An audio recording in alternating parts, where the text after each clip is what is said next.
Welcome to the Sagebrush Trail. Stories of the West, from the frontier to the Yukon.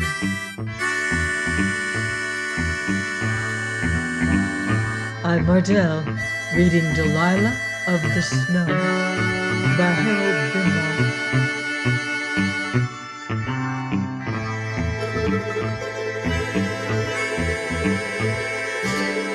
Chapter 8.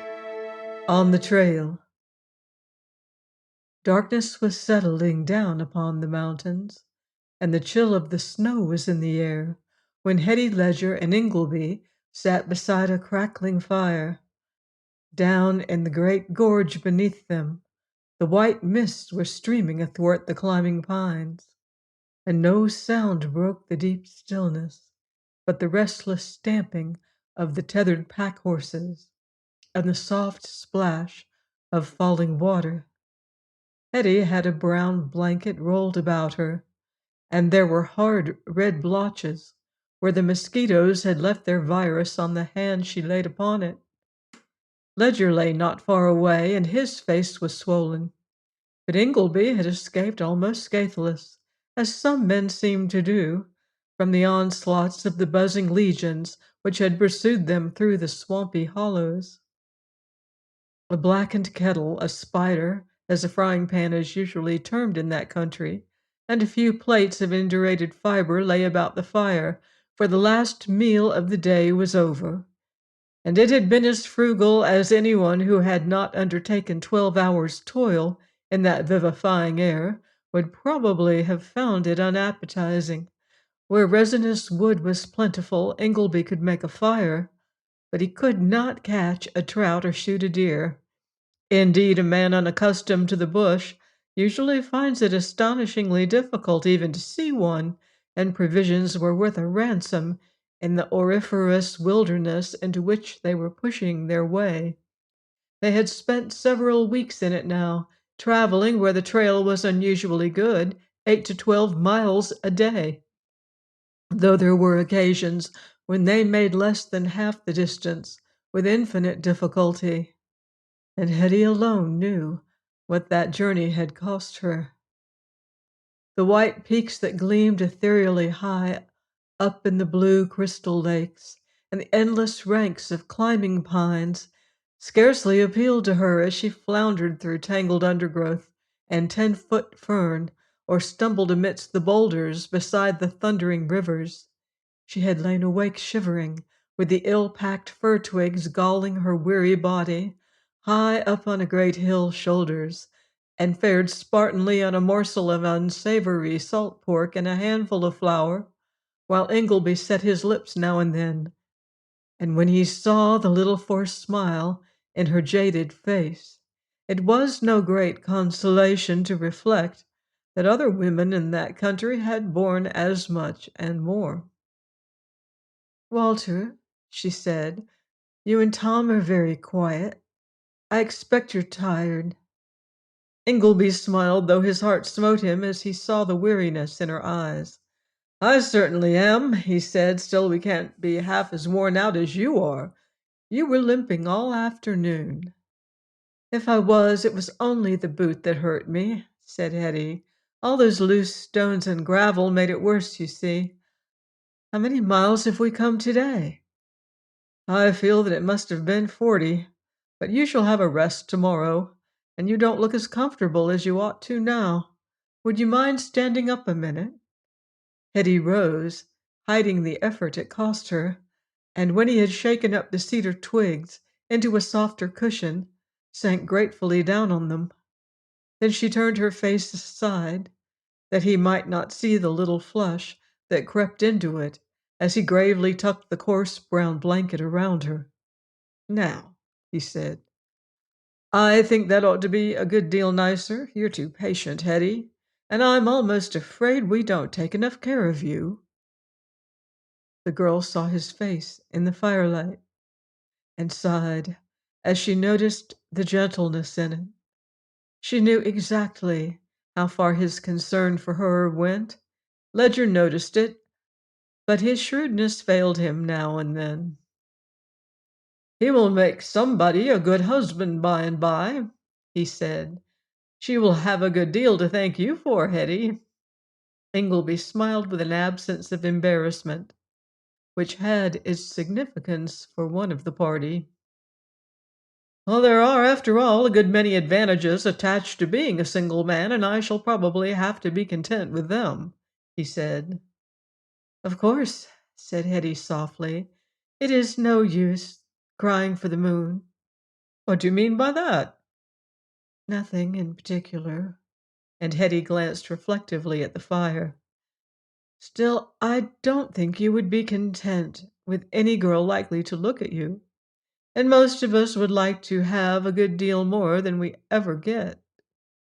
Ingleby was a trifle disconcerted, though Hetty had an unpleasant habit of astonishing him in this fashion, but Ledger laughed.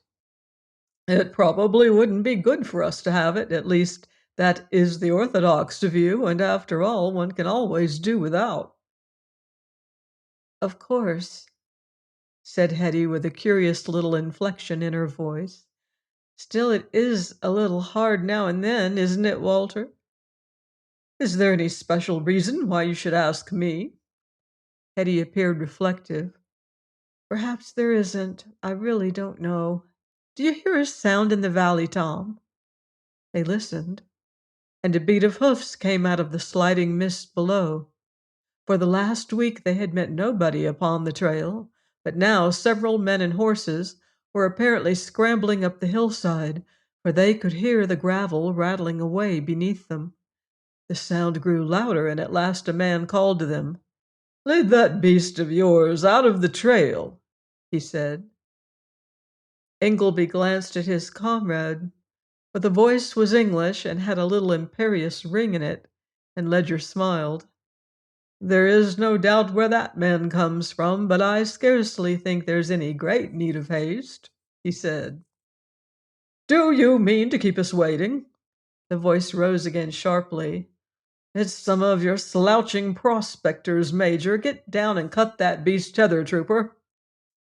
Ingleby rose and moved out into the trail, and had just led the pack horse clear of it, when a horseman rode up. He was dressed in what appeared to be cavalry uniform, and was, Ingleby surmised, that worn by the Northwest Police, a detachment of which had lately been dispatched to the new mining districts of the far north. It was also evident that he held a commission, for the firelight, which forced it up out of the surrounding gloom, showed the imperiousness in his face. It also showed Ingleby standing very straight in front of him, with his head tilted backwards a trifle. Then there was a jingle of accoutrements as the young officer, turning half round in his saddle with one hand on his hip, glanced backward down the trail. "Look out for that low branch as you come up, sir," he said. Ingleby stood still, nettled by the fashion in which the man ignored him, for no freighter or prospector would have passed without at least a friendly greeting, and while he waited, it happened that Ledger stirred the fire. A brighter blaze sprang up and flashed upon the officer's accoutrements and spurs, and then there was a pounding of hoofs, and a horse reared suddenly in the stream of ruddy light. The officer wheeled his beast with a warning shout, but Ingleby had seen the shadowy form in the habit, and seized the horse's bridle. "Hold fast," he said. "There's a nasty drop just outside the trail." Then for a few seconds, man and startled horse apparently went round and round, scattering fir needles and rattling gravel, until the half-broken cayuse yielded, and Ingleby stood still gasping, with his hand on the bridle, while a girl, who did not seem very much concerned, looked down on him from the saddle. "You," she said.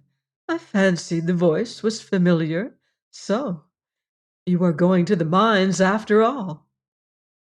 The firelight, still flickering redly upon the towering trunks, showed Hetty Ledger the curious intentness in Ingleby's gaze.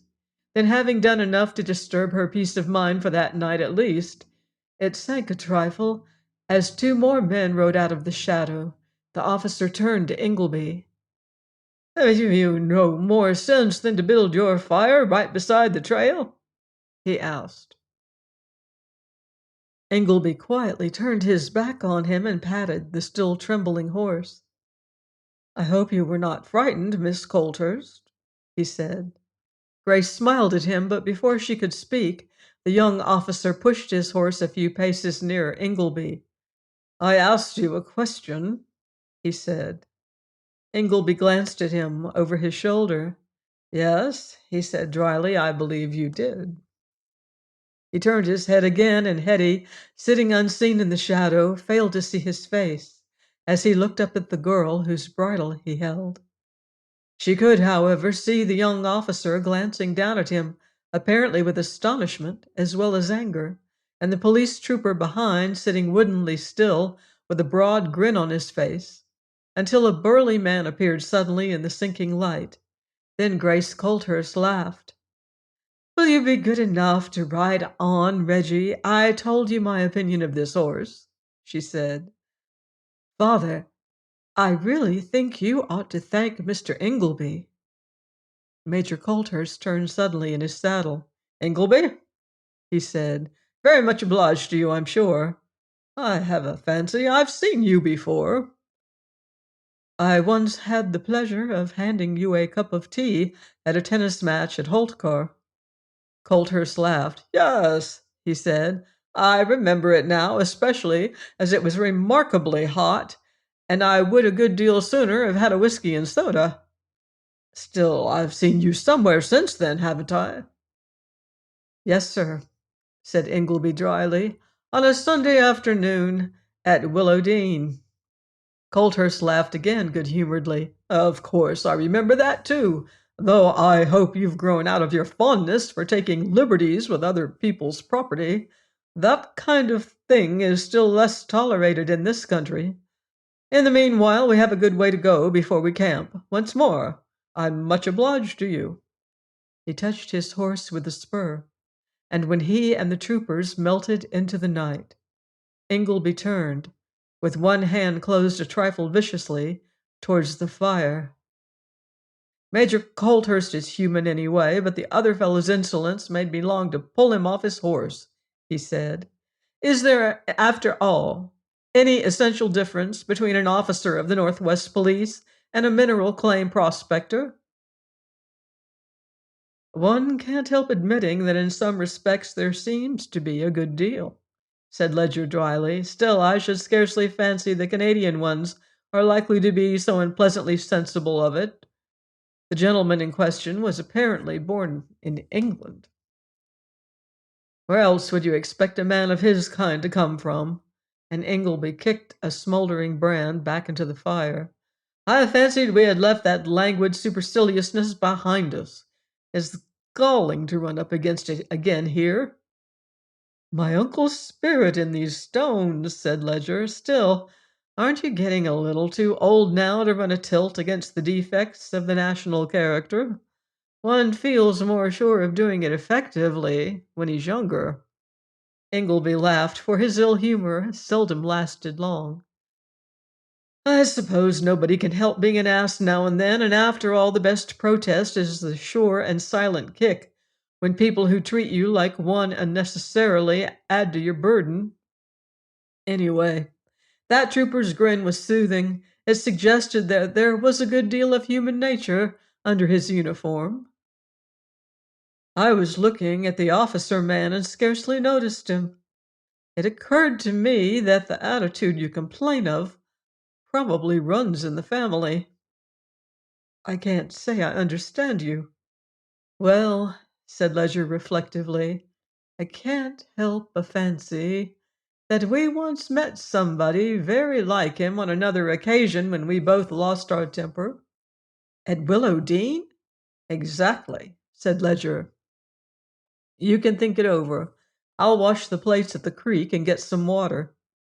He turned away, leaving Ingleby considerably astonished and half persuaded that he was right. The latter was still looking into the darkness when Hetty spoke to him. "It's not worth worrying about. Come and sit down," she said. "Who is that girl, Walter?" "Miss Colthurst," said Ingleby. Hetty moved a little so that the firelight no longer fell upon her, and Ingleby noticed that she was silent a somewhat unusual time. Then she asked, "The girl you used to play tennis with at Holtcar?" "Yes." Hetty wished that she could see his face. "You have met her before, in Canada?" "Once only. On the Vancouver wharf, the day I let them put the tea in the wrong car. She was coming from the steamer." Hetty's face grew a trifle hard for a moment, as she made a tolerably accurate guess at the cause of his neglect on the afternoon in question.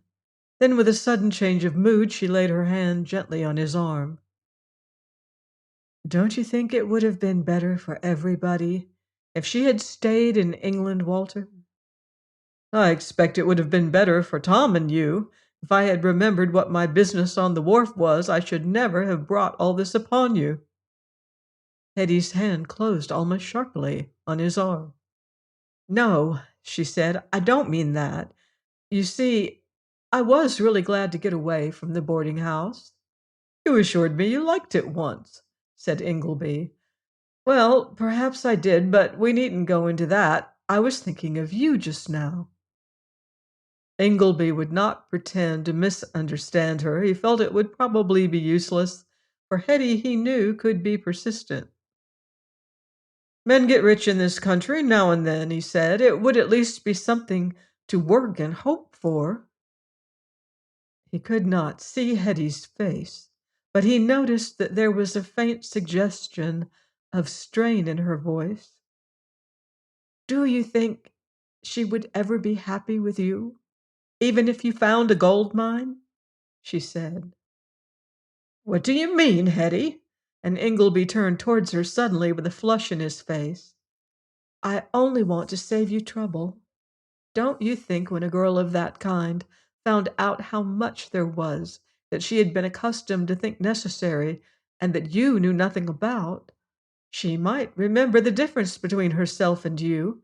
After all, it's not always the most important points that count with a girl, you know." She stopped somewhat abruptly, but Ingleby made a little gesture. "I would rather you would go on and say all you mean to." "Well," said Hetty reflectively, "if I had been rich, I think I should like the man I married to do everything, even play cards and billiards and shoot pheasants, as well as my friends did. It wouldn't be nice to feel that I had to make excuses for him, and I'm not sure I wouldn't be vexed if he didn't seem to know all about the things folks of that kind get for dinner." Ingleby's laugh was a protest, but it was only half incredulous, for he had now and then realized with bitterness the deference paid to conventional niceties in England. "You can't believe that that would trouble any sensible woman," he said. "Well," answered Hetty, "perhaps it mightn't, for a little while, or if there was only one thing, you see, but if you put everything together and kept on doing what jarred her, one could get somebody to teach him." Hetty laughed. "To be like the officer man or Mr. Esmond of Coltcar?" Ingleby understood the significance of the question.